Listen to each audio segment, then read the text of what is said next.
Hello guys, magandang hapon guys. Welcome to my channel. My name is Tito guys TV Vlog. Guys, si Otol Hermano nagayos ng makina para yan guys sa van. Inaayos nyo guys. Tinatanggal yung tornilyo kasi maigpit para malinisan yan guys yung parang lagyanan ng gasolina guys.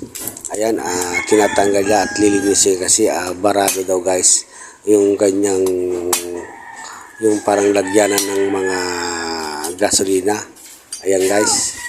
Ay, kukulo ni Bane. Ay, kaya ba ko mantain ng mga takwa na...